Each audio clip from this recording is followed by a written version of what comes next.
ሰላም እንዴት ውላችኋል ተመልካቾች ከሰዓቱ ከዜና ኢትዮጵያ ቢዝነስ ዘገባ ጋር ወይን ሸደጀኒ ነኝ። የቢዝነስ ዜና ስፖንሰራችን ኦሮሚያ ባንክ ነው። ኦሮሚያ ባንክን እናመሰግናለን። ወደ መጀመሪያው ዜና አልፋለሁ። በመጪዎቹ 5 ዓመታት ከድሬዳዋ ነጻ ንግድ ቀጠና ከ4 ቢሊዮን ዶላር በላይ ገቢ ለማግኘት መታቀዱን የኢንዱስትሪ ፓርኮች ልማት ኮርፖሬሽን ገለጸ። የኮርፖሬሽኑ ዋና ስራ አስፈጻሚ ፍስሐ ይታገሱ የግል ባለሀብቶች በነጻ ንግድ ቀጠና ገብተው እንዲሰሩ የተለያዩ ማበረታቻዎችን በማዘጋጀት በትኩረት እየተሰራ መሆኑን ገልጿል። ኮርፖሬሽኑ የድሬዳዋ ነጻ ንግድ ቀጠና በታቀደው ልክ ስኬታማ እንዲሆን በማድረግ በሚቻልባቸው ጉዳዮች ዙሪያ ከሀገር ውስጥና ከውጭ ባለሀብቶች ጋር በአዲስ አበባ ውይይት እያካሄደ ነው። ተመልካቾች እዚህ ጉዳይ ላይ እንቆያለን። ውይይቱን እየተከታተለች የምትገኘው ባልደረባችን ኤዶም አማረ ተጨማሪ መረጃዎችን ልታደርሰን በቀጥታ መስመራችን ላይ ተገኝታለች። ኤዶም እንዴት ውለሻል?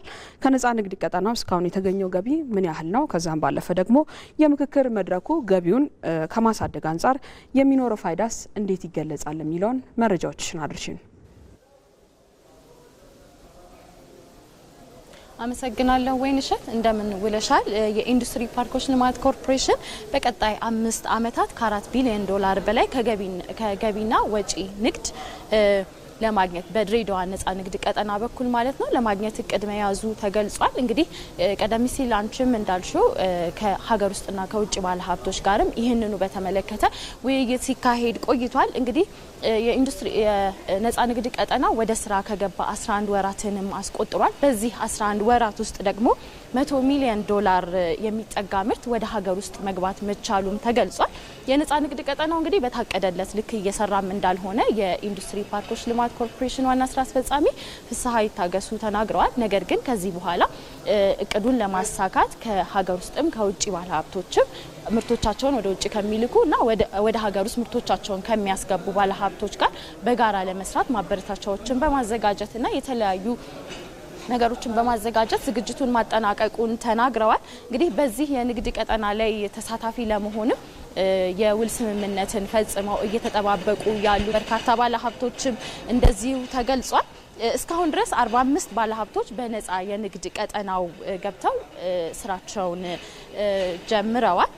ለመስራት ስምምነት ፈጽመው ወደ ስራ በመግባት ላይ ናቸው። 52 የሚሆኑት ደግሞ ውላቸውን ጨርሰው ወደ ስራ ለመግባት እንደዚሁ በዝግጅት ላይ ናቸው። ከነዚህ ውስጥ 16 ባለሀብቶች ደግሞ ምርቶቻቸውን ወደ ውጪ በነጻ ንግድ ቀጠናው በኩል በመላክ እንደዚሁም ደግሞ ወደ ሀገር ውስጥ ደግሞ ምርቶችን በማስገባት ላይ ተሰማርተው ነው የሚገኙት። በዚህም በባለፈው አመት 13 ሚሊዮን ዶላር ወደ ሀገር ውስጥ ምርትን በማስገባት የተገኘ ገቢ ነው። 11 ሚሊዮን ዶላር ደግሞ ለውጭ ገበያ ምርቶችን በማቅረብ የተገኘ ገቢ ነው። ከታክስ የተገኘው ገቢ ደግሞ ከ223 ሚሊዮን ብር በላይ ከነጻ ንግድ ቀጠናው የተገኘ ገቢ እንደሆነ ተገልጿል። እንግዲህ ባለሀብቶቹ ጋርም የኢንዱስትሪ ፓርኮች ልማት ኮርፖሬሽን ውይይት ሲያደርግ ነበረ። የኢንዱስትሪ ፓርኮች ልማት ኮርፖሬሽን ብቻ አይደለም፣ በርካታ አጋር አካላትም ውይይት እያደረጉ ነበር ከባለሀብቶች ጋር። ከባለሀብቶቹም የተነሱ በርካታ ጥያቄዎችና በነጻ ንግድ ቀጠናው ተሳታፊ የሆኑ ባለሀብቶች ምርቶቻቸውን ወደ ውጪ የሚልኩ እንደዚሁም ወደ ሀገር ውስጥ የሚያስገቡ ባለሀብቶቻቸው ምስክርነታቸውን ሰጥተዋል። በነጻ ንግድ ቀጠናው በመጠቀማቸው በመሳተፋቸው ተጠቃሚ እንደሆኑም ተናግረዋል። ከባለሀብቶቹ በርካታ ጥያቄዎች ሲነሱ ነበረ። በተለይም ከማስያዣ ጋር ከብድር ጋር የተነሱ የተለያዩ ጥያቄዎች አሉ። ለዚህም ቀደም ሲል እንዳልኩት አጋር አካላት ጋር ስለሆነ ውይይቱ እየተካሄደ ያለው እንደሚመለከታቸው እንደ ጥያቄዎቻቸው ሁሉም አጋር አካላት የሚመለከታቸውን ምላሽ ሰጥተዋል። በመጨረሻም የኢንዱስትሪ ፓርኮች ልማት ኮርፖሬሽን ዋና ስራ አስፈጻሚ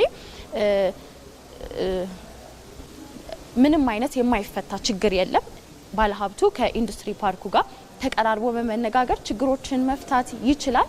እናንተም ወደኛ ቀረቡና ችግሮቻችሁን ንገሩን፣ ከአጋር አካላቱ ጋር በትብብር በመሆን ደግሞ ችግሮቻችሁን እንፈታለን፣ በጋራም እናድጋለን ሲሉ ዋና ስራ አስፈጻሚው ተናግረዋል። ለሰዓቱ ያለኝ መረጃ ይሄንን ይመስላል። ባልደረባችን ኤዶም አማረ ለሰጠሽን መረጃ እናመሰግናለን። መልካም ቀን ይሁንልሽ።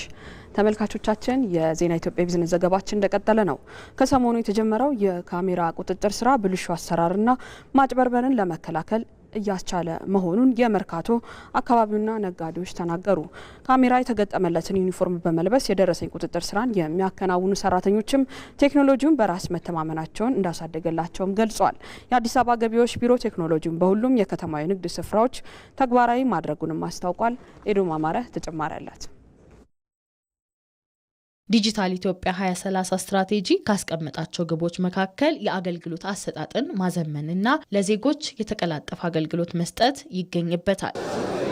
ከሰሞኑ የአዲስ አበባ ገቢዎች ቢሮ የተገበረው የካሜራ ቁጥጥር ስራ ይህንን ግብ ከማሳካት አንጻር የራሱ ሚና እንደሚኖረው ይጠበቃል። ቢሮ በደረሰኝ ቁጥጥር ላይ ለተሰማሩ ሰራተኞቹ ያዘጋጀው ካሜራ የተገጠመለት ዩኒፎርም ከነጋዴው ማህበረሰብ ሲነሱ የቆዩ ቅሬታዎችን ለመፍታት ያግዛል የሚል ተስፋም ተጥሎበታል። ካሜራው ከመጣ በኋላ በጣም ብዙ ለውጥ አግኝተናል። እኛ በራሳችን ኮንፊደንሳችንም ጨምሯል። ማለት በፊት አሁን እቃ ስናወጣ ራሱ አጭበርባሪዎች አሉ። የተጨበረበረ መታወቂያ አሰርተው የሚንቀሳቀሱ እነሱ ነበሩ። ትክክለኛ ከገቢዎች ቢሮ የመጡ የቁጥጥር ባለሙያዎች ነበሩ። መለየት አንችልም ነበር። ሁለተኛ ደግሞ ከእቃ ሽጠን ራሱ እቃ ሽጠን ከቆረጥን በኋላ አልቆረጣቸው የሚል ግብግብ ነበር። ምክንያቱም ለምሳሌ እዚህ ጋር በሬ ጋር የሌላ ሰው መጥቶ እዚህ ጋር ሲጫን ካንተ ነው የወጣው የሚል ግብግብ፣ ለሙስና ተጋላጭነት አይነት ነገር ነው። ካሜራው ከመጣ በኋላ እነዚህን ሁሉ አስቀርቶልናል። ቴክኖሎጂውን በመጠቀም ቁጥጥር ሲያደርጉ ያገኘናቸው የአዲስ አበባ ገቢዎች ቢሮ የደረሰኝ ቁጥጥር ባለሙያዎች አሰራሩ ሁሉንም አካል ተጠቃሚ ያደርጋል ይላሉ። በካሜራ ታግዘን መስራታችን በኮንፊደንስ እንድንሰራ አግዞናል። ምክንያቱም ሁሉም ነገር ግልጽ ስለሆነ የምናደርገውም ነገር ስንሄድም አንድ ላይ እንደምንሄድ ሁሉም ነገር ለምሳሌ ሌላ ሰው ባጠፋ ጥፋት አንቺ የምትኮንኝበት ጊዜ ይኖራል እና እሱ ነገር ቀርፎልናል። መጀመሪያ በእኛ ስምም ገብቶ እንዲህ ገቢዎች እንዲያደርጉ የሚባል ብዙዎች እንትኖራሉ። በእኛ ስም የሚያጨበርበሩ ስለሚኖሩ እኛ ዩኒፎርማችን ለብሰን ከመጣን በካሜራ እይታ እኛም ብናገኝ ብንቀጣም እሱም አምኖ እኛም አምነን ቅጣት ነው ብለን እናስተላልፋለን። ባድ ተመዝጋቢዎች ናቸው አይደለ? እኮ ምን ችግር አለ? ስራችሁ ላይ ምን የገጠማችሁ ነገር አለ? ያው የግብይት ስርዓቱን ለማስፈን በሚደረጉ የክትትልና ቁጥጥር ስራዎች እንቅስቃሴ በሙሉ ካሜራው በሰውነት ላይ አስሮ ነው ክትትል የሚያደርገው። ይህንን በሚያደርግበት ሰዓት ካሜራው መረጃዎችን ይመዘግባል፣ ድምጽ ይቀዳል፣ ቪዲዮ ሪከርድ ያደርጋል። ችግር በሚኖር ሰዓት በማዕከል እዚህ ሆነን ሞኒተር በምናደርግ ሰዓት ልናገኛቸው ስንፈልግ እንደ ሬዲዮም እንደ መገናኛም ያገለግላል። ያሉበት እንቅስቃሴ የሚሄዱበትን ቦታ ማፕ ጂአይኤስ ማፕ ትራክ ያደርጋል። በዚህ ቦታ ገብተዋል፣ በዚህ ታጥፈዋል የሚል እያንዳንዱ እንቅስቃሴ በጂአይኤስ ያሳያል። በአዲስ አበባ ገቢዎች ቢሮ የታክስ መረጃና ሽያጭ ምዝገባ መሳሪያ አስተዳደር ዳይሬክተር ተሾመ ድጉማ በበኩላቸው ቁጥጥሩ የንግድ እንቅስቃሴ ባለባቸው ሁሉም የከተማዋ አካባቢዎች መተግበሩን ይገልጻሉ።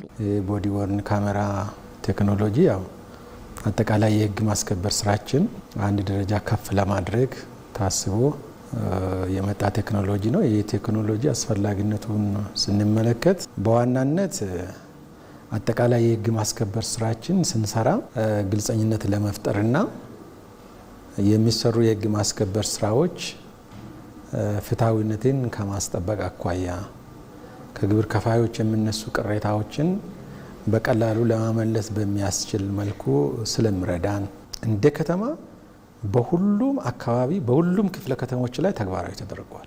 ባለሙያዎች ቴክኖሎጂውን ተጠቅመው የሚያከናውኑት የቁጥጥር ስራ በየጊዜው ፍተሻ የሚደረግበትና በጥብቅ ክትትል የሚመራ ስለመሆኑ ተገልጿል። ተመልካቾች ለሰዓቱ የነበረን የዜና ኢትዮጵያ ቢዝነስ ዘገባ ይህን ይመስል ነበር። ከዜናዎቹ ጋር ወይን ሸደጀኔ ነበርኩኝ። በያላችሁበት መልካም ቀን